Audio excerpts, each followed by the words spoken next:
I'm really thirsty. I can't wait to open this can. And Of yams? I'm getting mad at you because. All right. Yeah, I have a can of yams. Welcome into Popcorn and Beers. We've got your drunk classic Dark City and Venom the Last Dance our butter on top. Let's go.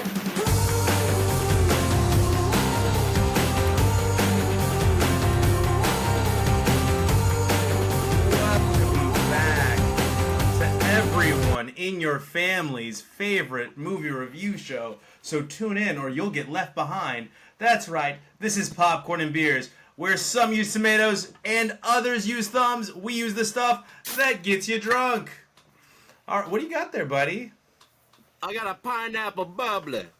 Wow. Okay, that still counts. This is Bailey's and coffee. A little pick-me-up before the NFL games start over here. This is a little cup to celebrate going into November with next week's show. This is from the Christmas market over in Aachen, Germany. So, fun thing. Me and the wife, we live out near Germany. That's actually how I meant to say it in my head too. As I was saying it, I'm glad you voiced what I saw in this mirror here. Yeah, your inner monologue. Exactly. Yeah, why don't you go put on a cardigan? Hey, why don't you get him a monocle, Monopoly guy? Here we go. We had the butter on top. Could you imagine? No, I'm distracted now. I just see Josh in a three-piece suit as the Monopoly guy. Do not pass go. Do not collect $200. All right, let's get this show back on track. We had Tom Hardy and Keeley, I think her name is Juno Temple, to get it accurate, in Venom, The Last Dance, and she's Keeley from Ted Lasso, if you were wondering. Leading the show, leading the dance, if you will, in our butter on top. So Jordan and I got out to the theater to review part 3, the finale, which I read an article where this may not be the finale. Tom Hardy wants to produce his own version of Venom that may come out later on. I was reading about that. But Jordan, what did you think of Venom 3, The Last Dance? Venom.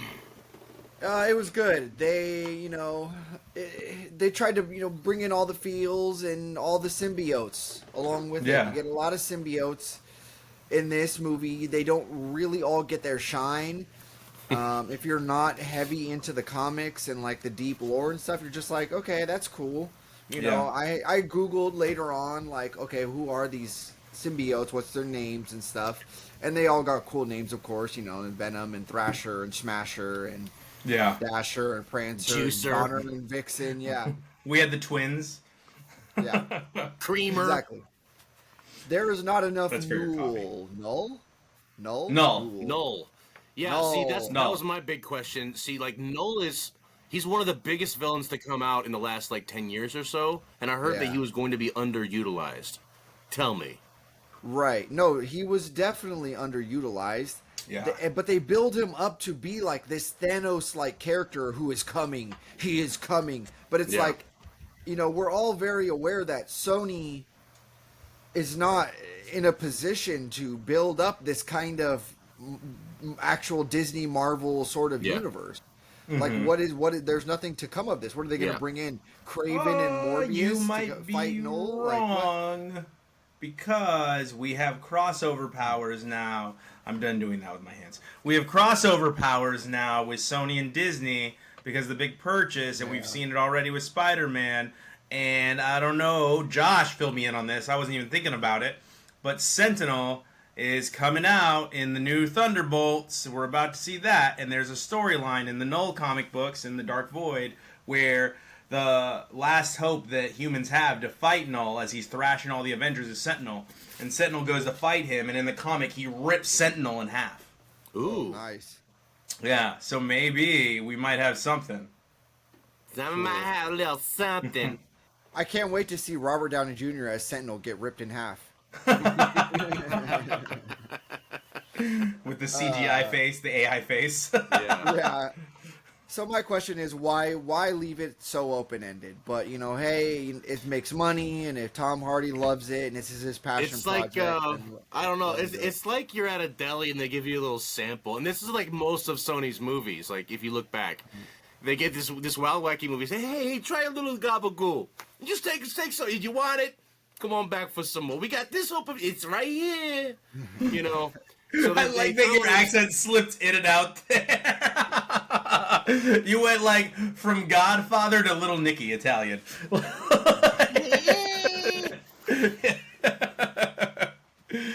yeah, no, it's. I think they're hanging that carrot right for some producer to pick up on or some financial. Yeah, investor. but it's like it's a piece of meat. It's not a sandwich. You know what I mean? but sometimes we use meat in our sandwiches. You damn vegan. My thing is, I was just watching. Sorry, I was just watching Only Murders in the Building, and Tina Fey is on there. Yeah. And she yells at her assistant, and she says, "You, turkey sandwich, no lettuce, no tomato, no bread. Just give me turkey on tinfoil." That's season 2, right? I think You're in season 2, yeah. So my thing is, don't advertise it. Don't title it "The Last Dance." Don't blow it up to be the grand finale, the end all. Yeah. I don't think there's anything more annoying to movie fans when you're into a series of films. Yeah. When they tease it as the final straw, and then they leave it open ended, like as if there's more. Like it just screams, it slaps you in the face as just money grab. Yep. Like give us a conclusion, wrap it up. The Miss Chen dance party was just absolutely god-awful. I hate it. I hate that they're trying to make this like Deadpool or something. Like, maybe I'm not familiar with Venom's game. I didn't know him to be so quirky and like silly. I don't know. Most of it was kind of funny though. Like it wasn't all Miss Chen. Yeah, right. No. That's fair. There's good lines and all that. There's some funny stuff in there. I never have bought Tom Hardy. It just doesn't seem like he's bought into this character. He's playing. He's very cartoonish in his just. I don't know. He comes off just very lazy. I think he's a little bit within the confines of his director. That's my opinion. Yeah, Sony. I think maybe not even the director. Maybe the producers. Yeah. It might be the producers saying, "We think this will play," and then he has to do it because he's getting paid lots of money. Jump in that tank full of lobsters. Do it. Yeah. There's a shout out to the My Favorite Murder podcast. I love that. One of my favorite podcasts of all time. The hippie family, that whole dynamic, they were great. I loved them. All the interactions with them throughout the movie. The choreography of the fighting of like Tom Hardy, Venom, and they're like splitting apart and all this stuff. Some of it plays really funny. Like it's really humorous, but it also comes off really cool. Like I like the way that they choreographed all the action scenes. That's cool. I gave it a popcorn and 1 though. It was good. It was entertaining. Definitely entertaining. So we find out that Venom only has a taste for meat of the human variety in Venom Part 3. He only likes eating humans. He loves animals. Yeah. Venom loves little horsies. Horsey, horsey, don't run away, horsey. I will not hurt you. Or it's don't hurt the horsey as he's sneaking up on the horse. Like, that was pretty funny. Like, he's singing the whole time in Tom Hardy's head about how they're not going to hurt the horse. And then the dog scene was pretty funny, where they find out it's dog fighting, and Venom's like, "These people do not deserve to live. This is the crime or this is capital of all crimes," or something to that extent, is what he says. And then they come in, and the demand from Tom Hardy and Venom is, not only will you let us leave here, but you will find all these dogs loving forever homes. Is the catch. And that made me laugh. Like, that was funny. How he adores animals, but he wants to eat humans. Sure. That was an interesting way to open the movie. You've got Danny from Ted Lasso as well. Lots of Ted Lasso actors and actresses in this, which was interesting to see all of them. But Danny's in it. He runs the bar. They pick up right where they left off in the multiverse with Spider-Man, and you stay for the cutscene. You see Tom Hardy's Venom in the cutscene there, and you pick up right where you left off. That's cool. I don't think it was necessarily a bad movie. I think this movie is exactly what you went to the theater to see. Yeah. I definitely rate things on a sliding scale. Like, Expendables 4, I said it was bad, because it was bad. But certain action movies, my expectation is for it to be an action movie. Keep me entertained, blow stuff up. Yeah. And, so you gotta, like, are we rating it as all movies all time, and where does it fit on that scale? Or are we within, like, the 90s action? Or are we, like, slide the scale, baby. Yeah. You have to adjust. You cannot treat this like it's poetry. Like it's, to quote Josh, Shakespearean. You have to treat this like it's a comic book movie meant to bring in audiences, a variety of audiences, and it does a great job in doing that. I could have done without the why she committed to work for aliens storyline. That was kind of silly. It was an unnecessary thread. She could have just been this. I didn't need her backstory, to be honest. It was an unnecessary plot point in the show, in the movie. The general was funny. I love that the second the army takes over, all things go crazy. That was an interesting touch by the directors in Hollywood to do that. Oh, the U.S. Army has control. Everything sucks now. Like, that's essentially what they said. And, like, literally, the moment the Army takes control, all hell breaks loose. He's killing everybody. Yeah, it was nuts how heavy-handed that was. Yeah. That's Take what I him would back say. and shoot him. It was instant the second they took over. Null, same notes as Jordan, so I don't have to go too deep into that.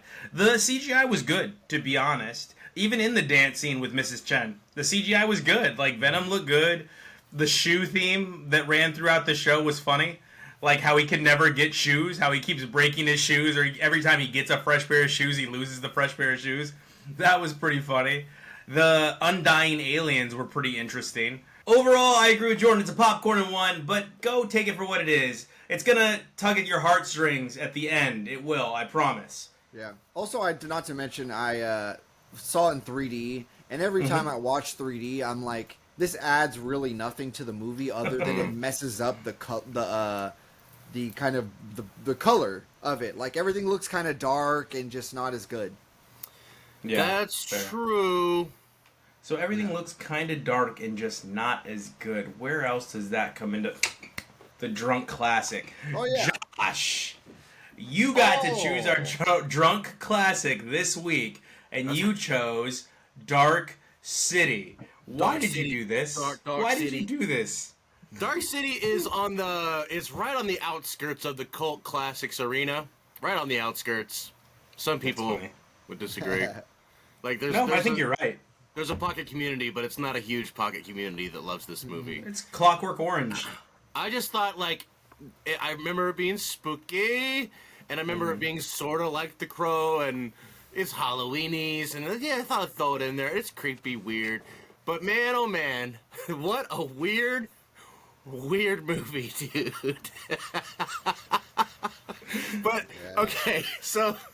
It's one of those movies. They go for noir. Really hardcore. It's a murder noir, but then it's like horror elements, clearly horror elements, and then aliens. Is that a demon? No, that's an alien. Okay, so we got aliens, but they're weird. And where is this? It's like Gotham, but the Crow Gotham. And like you said, director of The Crow did this. I didn't know that until I suggested it.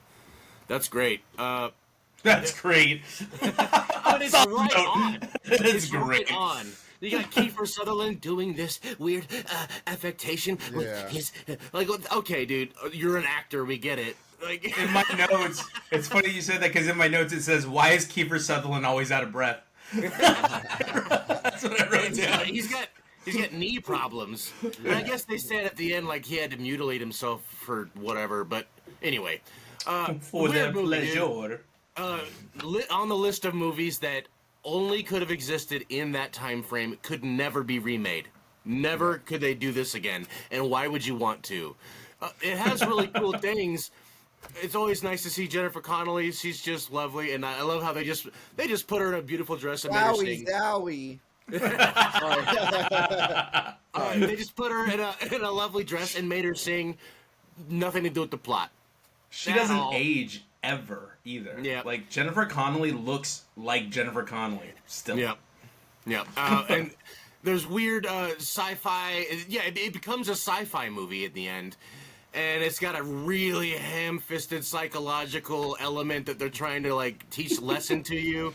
Like, the best way to sum all this up is you see... What? There's a scene where he talks to his uncle, right? And Yeah. they go through this whole scene, and he realizes there's no bird, and he goes, "'Cause none of this is real." It cuts to a new scene, comes back, and they're talking to each other like that first scene never happened. It's cool. We'll look past it. You're still my uncle. Whatever. You can sleep over.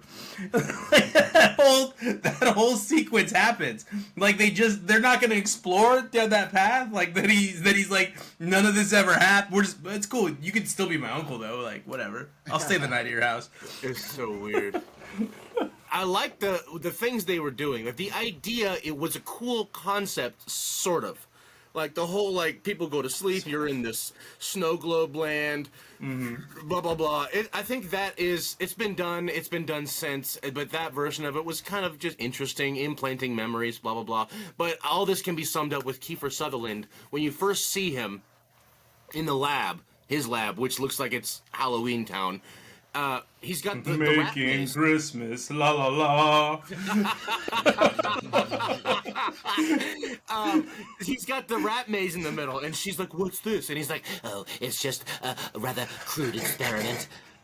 Yeah, it's a crude experiment, and that's of course summing up exactly what's happening in the movie. It's exactly what it is. But like, also, crude experiment. This whole thing is like some experiment by aliens, and it's really stupid. Like, what they're trying to accomplish, I understand what you're going for, but like, this is really You can spoil dumb. it. This is 1998. This is almost 30 years ago. So they're So like spoil it. controlling people. They're trying to like figure out what a soul is. How do they get one? Blah blah blah blah blah. But the way they're doing it by like resetting people and changing their circumstances in life, extremely crude and ham-fisted. Like if you were a scientist, you'd be like, "What is going on here? Like where are the controls?" Where's the control? Yeah, where's the control? We don't have any Like, control. fuck this. Give him a long table this time. Put on a hat. You know, like. But I love the visuals. I think the special effects, some of them are really impressive and sort of hold up with the way, but some of them do not at all. Yeah. But like when they're Some moving, of them were Mortal Kombat style. Get over here. yeah. That stuff sucked. But like, I love the practical effects, like the scenery and stuff. But when they made the buildings move and all that, was kind of cool, dude. Anyway, I give it a popcorn. Taking into account 1998, it was kind of cool. And I gotta ask Jordan. I said this was. I felt like a strong inspiration for some films. Anything you thought of when you saw this? The Crow? No, The Crow came after or before. I don't know. I always think of The Matrix when I think of this movie. Oh, okay. Yeah. I can see it. Mr. Anderson. You know, you're a stuck little in this bit. place. The people in black are coming for you. We got to teach you how to be special. Here's your don't know. implant. I mean, it's not a Maybe. direct inspiration, but it's obviously like part of the Hellraiser. zeitgeist. What came out first, this or Hellraiser? I don't know, dude. Hellraiser, I think. Hellraiser. Yeah, oh yeah, Hellraiser came way before this. So Hellraiser kind of reminds me of the guys, right? The cloak, the long Yeah, black yeah, leather yeah. jackets, all that The stuff. horror leather, yeah. Yeah, Pinhead. Anyway, It's all this movie, you know, it just leads, it's a big build up to the life-changing revelation cliche that we've never heard before, that being human isn't up here. It's in here. Sort of thing, you know what I mean? It's like, that's the message, we've all heard it before. It's an and now acid you're trip. stuck on a space island. Like, Yo, but like, that's kind of dope. What he creates, like, that's the coolest part of the movie. Is he creates a joy for flat earthers everywhere. So you see the end of becomes this movie. God in his Discworld, yeah. Yeah, it creates flat Earth with a sun that shines over the entire Earth, and there's ocean all around him. It's an acid trip. The setting is cool for being, you know, obviously dark. Everything is very, very dark. But, I mean, it's cool looking, some of it, which you can, separate from just dark stuff, you know. The lead actor is terrible. I did like that the Rufus Sewell. Yeah, You've seen him in a lot of things. Rufus Sewell. You've seen him in a lot of movies. Yeah, I recognize his face, kind of. I'm Yeah. like, I know that guy from Well, he's the things. I bad don't guy know. in everything. He's in that Madam Secretary, I believe. I don't even know what that is. Is that a TV show? It's a TV show with Felicity. I think it's Madam Secretary. Anyway, So he's also the bad guy in A Knight's Tale. yeah, Knight's Tale. So he plays that. You've been weighed, you've been measured, you've been found wanting. And he's like the Amazon trivia. It said that this is one of the most cut movies. Like almost every 2 seconds, there's a cut, a new shot. Did you notice that? It's really jumpy for a movie. Extremely. Every 2 seconds. I started counting. There was a new shot every 2 seconds. Was it? Maybe for good reason. I like that the alien, the bad guys, they all look like Zordon from the Power Rangers movie. It does. That's great. Do. Yeah. Which, by the way, I had to Google what that guy's name was again. And by the way, teenagers. Do we have a buzzer for that? Do I have a buzzer for such a great comparison? Because that was perfect. Yeah. Fantastic. They all look like Zordon. Who, by the way, was Bryan Cranston, if you did not know. Oh, yeah. Well, it's Bryan Cranston in the newest movie. Yeah. Is it? Yeah, in the newest old movie. TV shows. Yeah, not in the old TV show or the original movie. Who, by the way, that guy, he creeped me out when I was a kid. I'm like, why is this guy so bald, so white, and his outfit is so sparkly? But he looks really cozy throughout the whole movie. But yeah, this was a popcorn. Dark City was a popcorn. Popcorn, dude. I'm just a sucker for in the environment and that kind of thing. You're a sucker for long, big swings. You like a big swing. I love a big swing. I love where it's trying to bend your mind. And the city was a character in this movie, and that's pretty cool. I think that you're living in a world that's your worst world, Josh, which is the world of everyone protecting IP at this point. No one takes big swings like this anymore, so we don't get to create some interesting things because it's not popular with the youths. It's not gonna gravitate towards nostalgia. You gotta create stuff. Weird indie films aren't getting funded like they used to. But also now more and more people can just make their own stuff too. So but nobody has balls. If this ends up a safe level of bad, we can just reboot it. You know? Yeah. We used to have DVD release to fall back on or VHS release to fall back on. Back in the day, you could get cult classics like that where it's man, it did terrible in the theater, and then somebody recommends it to a friend, and then that friend recommends it to another friend, and you have a huge DVD release or a huge rental base that invigorates a population like a Napoleon Dynamite or, Anchorman. Yeah, any of these that did Dodgeball that did terrible in the theaters or not as well as they should have that just do great on DVD, VHS back in the day. So we don't really have that anymore. But what you're getting here is a super 90s out film with some interesting choices made, some interesting acting choices made, but totally appealing to a segment of culture. It's not 100% appealing to all of culture, but it will be a cult classic. And you could tell that they had some fun making this movie. That's something that I truly believe. I bet it was really fun and really high on the set of this movie. The initial bathtub slip is one of my biggest fears. Whenever I get out of the shower, I'm terrified I'm going to slip on my floor and hurt myself. Because one of the bathtubs we have is really high, and I'm always afraid I'm going to try to step out of the shower and hit the ground wrong and just go down. So that was pretty funny because he immediately slips, igniting a fear within me.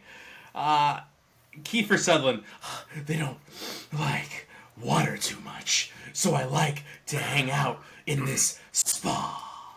Yeah, dude, he went up to the director one day. He's like, "Hey, I think I'm gonna try it like this," and the director's like, "Okay."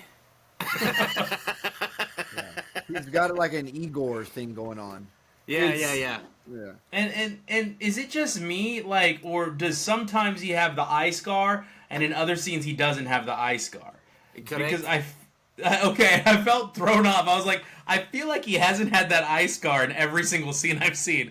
Some scenes I saw it, and some scenes there was no eye scar. He saw. So I give this a popcorn as well. Josh, what else were you watching? I watched a movie. I think it came out around the time frame of the COVIDs, so it just kind of fell by the wayside, and it just appeared on Netflix. And it's called The Estate. The Estate is a movie about sisters down on their luck. They go to take care of a apparently dying rich relative and see if they can scoot into that will. That's the idea, right? Mm-hmm. Let me name this this cast it real quick. You got Kathleen Turner, Anna Faris, Toni Collette, David Duchovny, Thomas Hayden, who is Sandman. He was on Wings. Ron Livingston from Office Space, the main guy. There's a couple more. You're talking about Thomas Hayden Church. Everyone knows who that is. If you don't know who that is, you have never been sideways. Well, there's young people that watch this movie. He's also in Twisted Metal on Peacock. He plays the Law. Yeah, that guy. The guy with the square face. Great cast. Incredible cast. Wow, this movie sucks. Man. It's just... I know what it's going for. It does make you chuckle now and then. There's some good, like, little quippy things, but it gets so extreme. Like, there's long moments about incestual things, and they keep harping on the incest stuff in multiple lanes. It's not just one joke that they keep going with. Anyway, and then The central theme. It's like it's up there. Where is like, the house? The South? It's hard to tell. I would say it's below the Mason-Dixon, but stereotyping. It's not a good movie. I would say skip it. Anna Faris kind of plays the same person she played in the Bad Mom show, and Toni Collette is like for such a great actor to play such a just nothing, like, I'm the older sister, you know, like that's her character. Everyone's stupid. The movie sucks. Popcorn. And I exist. I'm here too. You know what? I wanted some of those leftovers. Leftovers. Give me some of this Netflix money. You always get all the leftovers. So, I watched Apartment 7A. I believe it's available on Peacock, starring Julia Garner, who's having a bit of a moment post Ozark. And she's been in quite a few things since then. Now, this is a horror movie recently released, and it's just another one of your run-of-the-mill, you know, we're going to put the seed of Satan in you, even though you didn't realize we're all Satanists. And it goes down that typical pathway, you know, lost girl, down on her luck, you know, had a bad accident when she finally achieved her dream, so we're going to tempt her with all of her dreams come true. An apartment on the Upper East Side. The director of her dreams lives next door. He's, you know, all of a sudden super into her. She's going to get the lead in the play. And it's all due to these connections by this Satanist cult. So she plays a dancer raised in a slaughterhouse in Nebraska that finds her way through dance to New York City, and it's all because she wants to see her name up in lights, and it all comes crashing down when she breaks a leg. Literally. Literally breaks a leg on stage. The casting director is pretty disgusting human being, and it turns out you know why. It teaches you to be very suspicious of old people that are too nice, because you never know what's going on or what's in it for them. I will say for a while, I thought it was going to be more, not for a while, for about 5 minutes, I thought it was going to be kind of Get Out, but like white people style. You know, like, I want your youth! And like they're going to trick her into getting her youth and put themselves in her body so they can live again. I thought that's the path we were going down. And then we have a very awkward dance sequence that leads to her being inseminated by Satan. And so the story goes. It's a very predictable movie with, you know, acting that's just okay, if that makes sense. The old couple did the best job. They truly did the best job in the film as far as the acting was concerned. And that was played by Diana Weist and Kevin McNally. It was, they were the best as far as the acting goes. The direction was weird. The dance was out of, it's one time. And it's like, we kind of wanted to make a horror movie musical, but we felt like it would be too heavy-handed, so we're going to give you one scene where you can make them sing and dance, and then we're going to end it there. That's kind of what it felt like. Okay, but they do it for the most seminal moment in the movie, which is where she actually gets possessed or gets inseminated by Satan. So, Satan! if you watch this, it's going to hit all the notes. If you like all those notes in a possession film, cool. That's kind of what you're going to get. She's going to see the demon grabbing her stomach. She's going to have the old people that break into her house because they realize they've done something wrong. You're going to have the, how do I get this out of me? Oh no, can't have an abortion because the baby has demon hands. Like, you're going to get all that stuff. Okay. So we'll give you a popcorn, Peacock, and we'll say, nice swing, Julia Garner. Mama said that baby got demon hands. All right, Jordan, what were you watching? I watched something you watched, I think, 2 weeks ago, maybe? 2 weeks ago. Caddo Lake with Yes. Dylan O'Brien. Yeah. What is that? That's on HBO Max? Hulu? It's just Max now. Max. Max. It's on Max. It's on Max. Yeah. The redhead mom in the movie, ma'am, she's in the TV series Servant, and she plays pretty much the same character. She plays the hysterical woman kind of trope. She does a good job at it. A trope, yeah. She's really good at it. She's very, very good at it. It's good casting for this movie, for sure. Everybody looks really natural. Lauren Ambrose. Setting, yeah. So their really feet are good. dirty. Yeah. Everybody looks a little back. Josh is like, look, did they catch crawdads in the swamp? Because if they did not, it does not stay true to my hometown. Everybody look like they're a little bit sweaty, sour. Yeah, everybody looks like most of their neighbors are their cousins, kind of thing. Could you imagine if Josh was like the culture consultant? He walks by, you better put a little bit of gravy on them biscuits. Hey.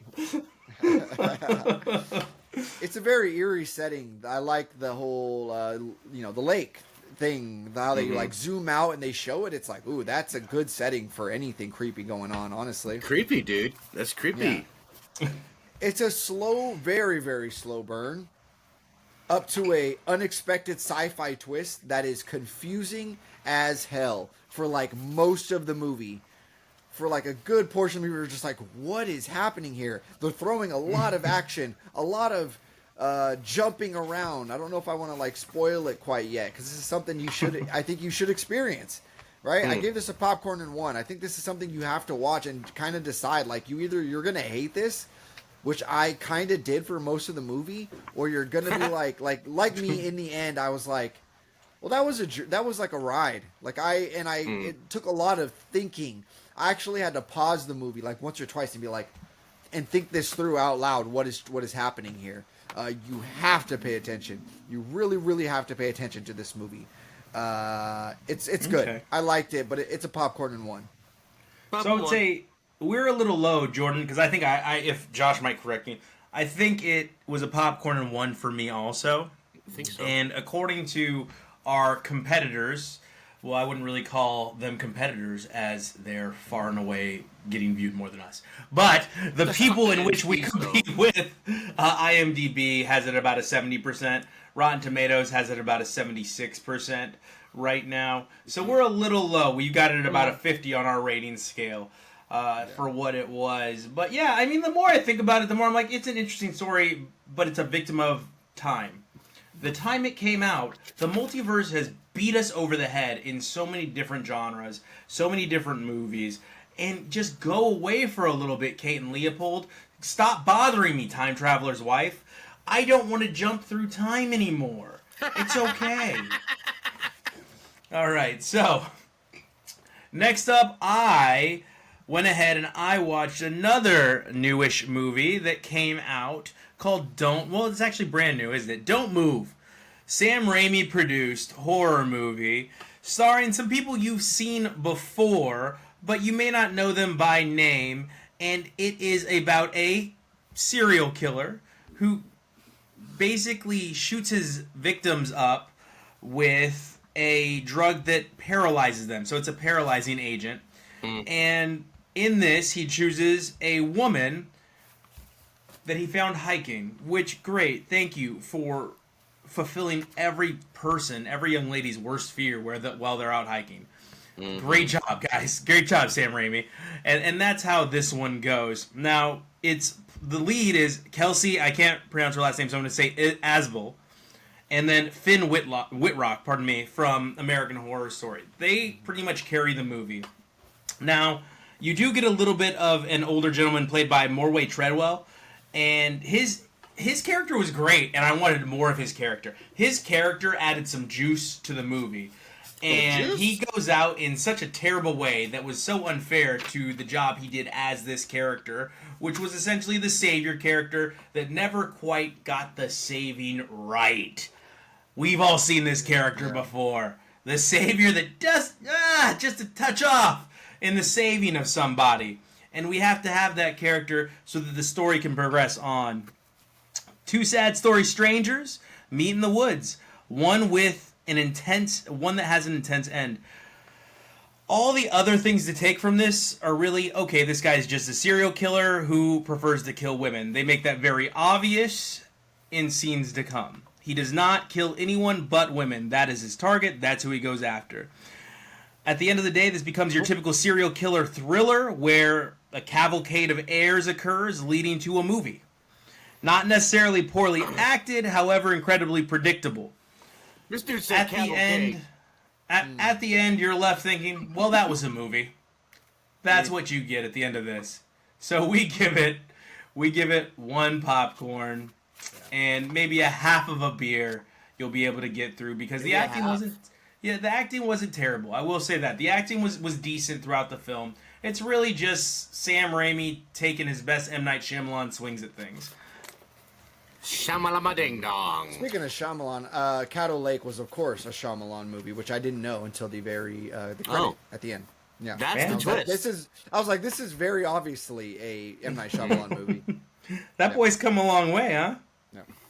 All right, Jordan. What you were saying, talking about ratings. Here's a little half pie chart. You get your popcorn, and that's that piece of pie there. And then the 1 dips into both 2 and 3. So really a popcorn in 1 could easily be a 60-70% perhaps. But you see the gap here. 2 and 3 doesn't bleed much. And 3 is a very small piece of pie. But that's the best piece. Everyone knows that. Now our audience is incredibly confused. Like, wait, when do they rate it with pie? When does the pie come? What does the pie mean? So is a pie good? Yeah. Is pie good pie? All right, Jordan. Jordan, what was next on your list? I watched something else that you reviewed last week, and I kept this one a lot shorter. Woman of the Hour, Anna Kendrick. Believe the Woman, as you said. Yeah. Believe the Woman, something that we did not do in the past. The police didn't do it. Friends didn't do it. Yeah. Nobody believed the women. The boyfriend didn't do it. The boyfriend, it's a solid directing job from Anna Kendrick. Is it her debut? Maybe, I don't know. As a director, I don't want to say yes, but yeah, it was good though. It was a good job. Nothing too risky was done here. It was pretty safe, but it was effective. It was good. The jumping around with the killer is a little hard to follow. Like, wait, are we forward in time? Are we backward in time? Kind of thing. What are we looking at? Like, they show you years. Like, they'll be like, okay, this was 1977, 1986. But you're still just never really sure what's the original time place that everything is taking place in. I don't know. It's hard to follow. The actor who plays Rodney Alcala, the killer, is really good. Yeah, he is really good. I agree with you. He does a really good job. He's really charming. But he also when that switch is flipped, he's really scary and really like, oh god, like it's not so straightforward. Like the way that Anna Kendrick figures out that he's kind of a creep is so subtle. You're just like, oh my god, like is she still falling for it? Is she not? Yeah. It's the game show scene is great where she's on the actual dating game and Anna Kendrick is doing her thing, being Anna Kendrick up on the stage. Yeah, she really did. That was like type her Anna Kendrick. Yeah. She really did. You could tell she wrote that scene for herself. That is her. But it's a popcorn and 2. This is a good movie. I liked it a lot. It was fun. If I was gonna do a scene for me, it would be like in my underwear eating peanut butter jelly over the sink. And like a little bit gets on your belly and you kind of finger it up and eat it. All right. So I got imaginary Hey, hey, grab your hair, where, she saw the bear that was never there. Oh. This movie is a horror movie put out by Amazon, and let me just get into the review. This is a PG-13 horror movie put out by Amazon, where we see Jessica, played by DeWanda Wise, return home to escape the nightmares that she's been having in the big city, where she's been writing children's books. This leads to a haunting of her stepfamily, both daughters and husband, but the husband's not really in the picture, as they immediately send him on tour with his band, leaving just 3 women in a house, a stepmother and 2 sisters, after sending away their actual mother. I'm not going to tell you why, not going to spoil it, but they did have to send away the actual mother. So we've got the 3 of them in the house, and of course, this horror movie would not be complete without a creepy old lady next door neighbor who used to babysit her. Oh. But she happens to have forgotten this woman. Now, this haunting leads to a cycle of silly and unexplained attempts to scare an audience just to prove you should not make a horror movie that's PG-13. None of the jump scares are scary. None of the characters are particularly scary. And the crescendo leaves the audience wanting. As, again, this centers around an imaginary bear. I'm just going to leave you with that. Now, it is a popcorn. I think that it is a laughable attempt to create something that the whole family can enjoy on a Halloween. And it misses. It misses pretty hardcore. From bad acting to bad direction to just an okay storyline. Like, the storyline is okay. Like, you could buy in, but make it rated R. Get a little vicious with it. Make it a little bit more realistic. Amazon, you've got a nice budget here. Dive into that budget and spend some money in creating a little bit better CGI, a little bit better villain, and show us something. Show us your chops. Overall, again, this is Imaginary, available on Amazon Prime, and it gets a popcorn. Jordan? Yes? It looks like a little rocket ship. The popcorn. A rocket ship full of pie! What's pie again? Honey, did they ever say what the rating was for pie? I'm lost. So, if you look at the chart back here, 1 pie equals 4 beers. I think they've mentioned burnt popcorn in the past. What is that? What about a kernel? What about a kernel? We've done kernel. Yeah, I watched some. It's a prequel. I guess I'll watch some. Yeah, I watched some. It's a prequel that was very unnecessary. The Strangers Chapter 1. Okay. The Strangers was a moment. It was a really scary sort of movie. I thought it okay. So it loses all this prequel loses all the brilliance of the original Strangers. The original felt like you were a fly on the wall of like some real events unfolding, like a real kind of snuff film kind of you're looking at. But you were just kind of like this clairvoyant kind of, you're just seeing this happen. Something, it was like something you shouldn't be watching, basically. Mm-hmm. I totally forgot they made a sequel to this. I don't remember a singular detail of the sequel at all. The actors have very obnoxious faces, all of them. Very obnoxious faces. Yeah. I hate their face. The acting, the dialogue, everything, it's all very cartoonish. Like even the like color palette of the movie is just very cartoonish. It's all too vibrant for what the tone of the original movie was. Mm-hmm. They used the exact same tactics. Like literally, it's almost like the same script from the first one, just done a lot more lazily. Yeah. They say Repeat. yeah.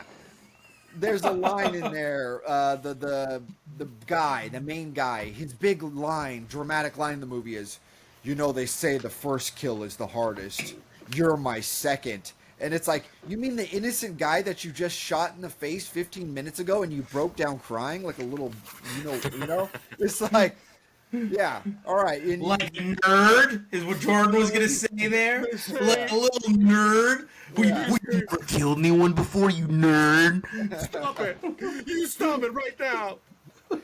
Yeah, like he's just machoed up and become a killing machine in the last 15 minutes.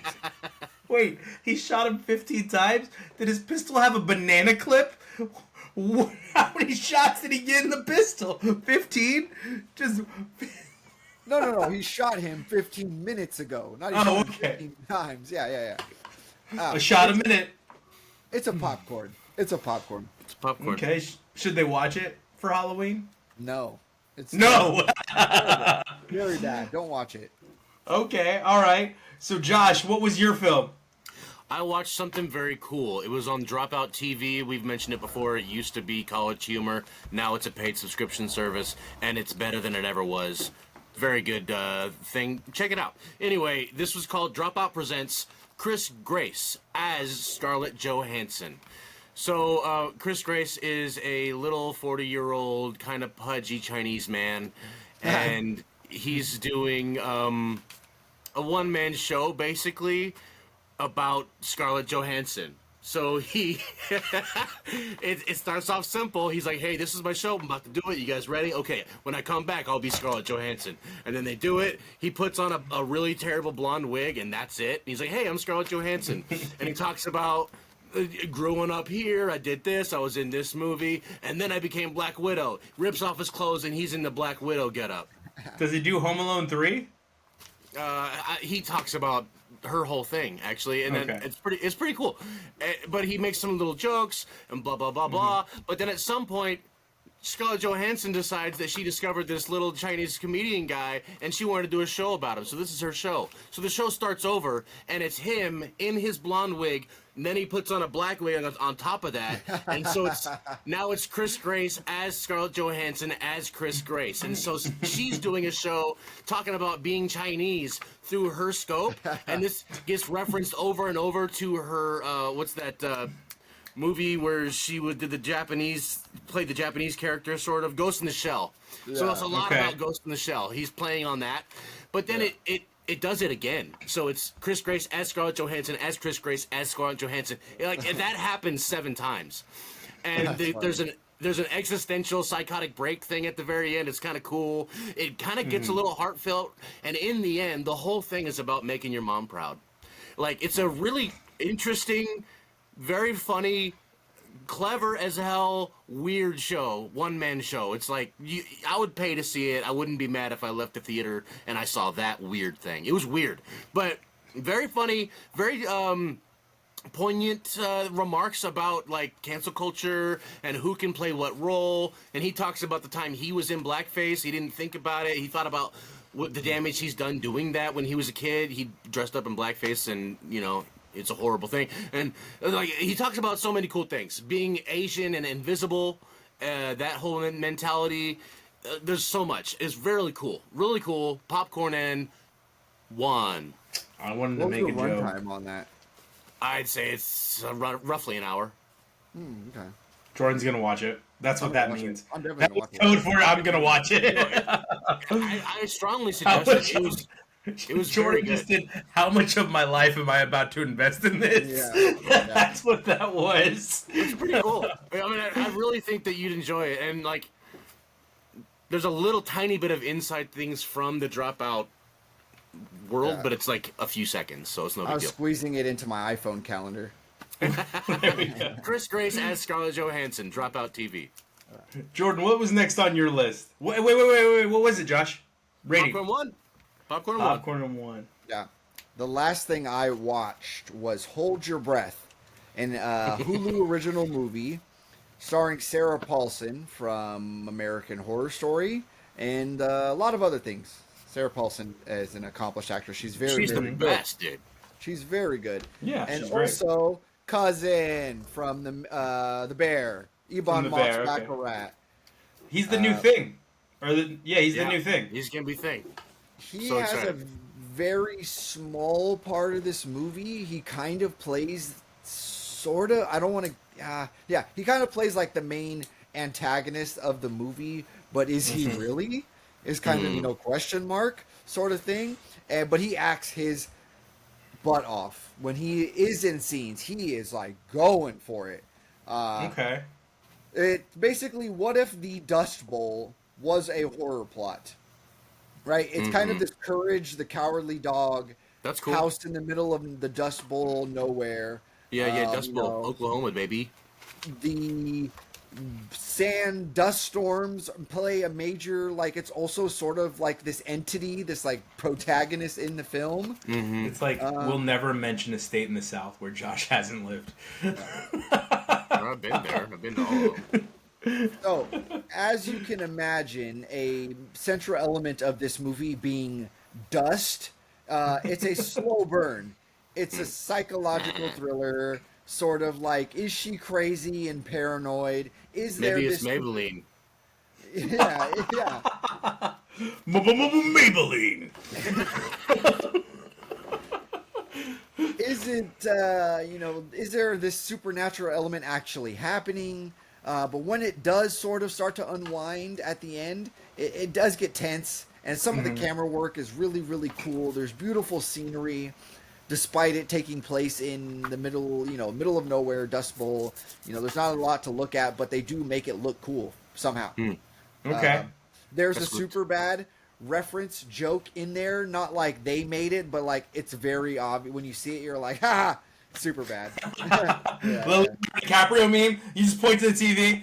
Yeah, exactly. Yeah. Luckily, it's as short as it is, because even at an hour and a half, it feels like it drags. It's just such a slow burn. There's a very subtle kind of cliffhanger at the end that was enough. That was the right amount of cliffhanger, I guess, for this. It was a little hangnail. A little bit of a hangnail. We don't need more of this. That's what we definitely do not need, is a sequel to this movie. Okay. Down. I very hesitantly give this a popcorn in one. Popcorn in one, okay. Yeah, it sneaks in to a popcorn in one. All right, I'm going to give... So I've been waffling the whole time we've been talking, as this is the last review for this week, about Brothers, available on Amazon. It just released, and it's by Ethan Coen. This movie centers around trailer park twins, played by Josh Brolin and Peter Dinklage, in the style of a black sheep or Tommy boy born into the life of crime. It's a family of felons, and they're working their way towards being thieves, or so we thought. It does get heartfelt, but I think it does a great job of not getting too heartfelt. We also have great actresses in this. The mother of the two twins is played by Glenn Close. I guess two twins is an unnecessary statement. The twins is played by Glenn Close. And you also get Marissa Tomei. And she has a very, very horny orangutan as a pet. You get some Brendan Fraser. It's her pet. Okay. It's her pet. She's a horny orangutan as a pet, Josh. That's her pet. Her pet is. And you get sexually assaults quite a few male characters in the film. The orangutan goes on a run of sexually assaulting male characters. And Marissa Tomei is pretty hilarious. You're not one of them PETA freedomists, are you? Like, she yells that out because she's got a pet orangutan. Josh Brolin is great in a goofy, shy guy role. Brandon Fraser at his Brandon Fraseriest. He's back as a George of the Jungle mummy-style Brendan Fraser, and he was funny. He was good. He's very good in that role. I really hope that he gets to come back in more films like that. Oh, man. I got to see this. There is a scene where neither one of them, they love each other, but they don't, like, say it to each other, right? It's one of those relationships. And there's a scene where he feels bad because his brother has gotten out of prison, and they play a game, which I don't really understand, but it's like, all right, go. And he goes, Dracula. And he goes, Wolfman. He goes, okay, Dracula wins every time. Everybody knows that. You can only be Wolfman one night out of the month. Dracula's every night. So, like, he goes, you get to bed. And then the next scene, one of them was sleeping on the couch, and the other one was sleeping on the floor, because neither one wanted to respect the rules. The other one felt bad that his brother didn't get the bed. So neither one slept on the bed, which is kind of funny symbolism there. You have solid chemistry between Peter Dinklage and Josh Brolin. The two of them really tie the film together. The road trip aspect of the film is fun. Glenn Close does a great job as their mother. And you get to feel like what it's like being a part of a family that really doesn't care much for each other unless they have to. So I give this a popcorn and 2. I think if you like Peter Dinklage, if you like Josh Brolin, if you like Brendan Fraser, if you're a fan of Marissa Tomei and Glenn Close, I think you're going to like this movie. Dinklage, man. Yeah, you get a lot of them in this movie, and they're doing a really good job. They're playing funny characters. You could tell that they're having fun in the roles. If you buy into it, I think it's a really good, fun movie. Perhaps a little bit lazy, by Ethan Coen fan standards. Okay. By their standards, but just sink into it for what it is. And it's fun. It's a good movie with good acting. Sometimes you can peel back the onion and there's some more onion. You don't have to have a big old onion. I don't know what I'm trying to say. Basically, ogres are like onions. So you got the onion. All right? They start with the onion. And then you get a movie. All right, so you got to peel back the layers to get the movie. Everyone knows that. Right? Every movie starts as an onion, just like Cinderella's carriage. Oh, wait, that was a pumpkin. Anyway, all right, Jordan, enough filibustering. I'm done buying you time. We need your drunk classic. So, it's been spooky season, and I think, this isn't the rule, but I think I'm kind of here to close out spooky season. Okay. It's our last episode. It is in Halloween October. right now. I mean, today is Halloween. Yeah. So, I've taken some swings. I had the fourth kind. I had 13 ghosts. It was hit or miss, miss and miss, whatever you want to say, right? 13 Ghosts is okay. No hard feelings. But I'm going to choose a safe bet here. Okay, at least for me, for sure. I think this is a safe bet. It's an Ari Aster film, A24 film. I'm choosing Hereditary. Ooh. You know what's funny is I've never seen Hereditary. Yes. It's on my list. It's something to talk about. I've been too scared to watch this movie. It's a very scary movie. It's a very, very scary movie. I hear it's one of the scariest movies ever made. That's very scary. It's been on my list since it came out, and I've just never gotten around to watching it. All right, I know I have Just to gonna watch watch it with his pillow, with his he bite the pillow. Well, I can't watch it in my room. I'm gonna have to watch it on my phone in the dark. So that sucks. Maybe I'll go to the library or something. Go watch it at the library so you can get, oh shit!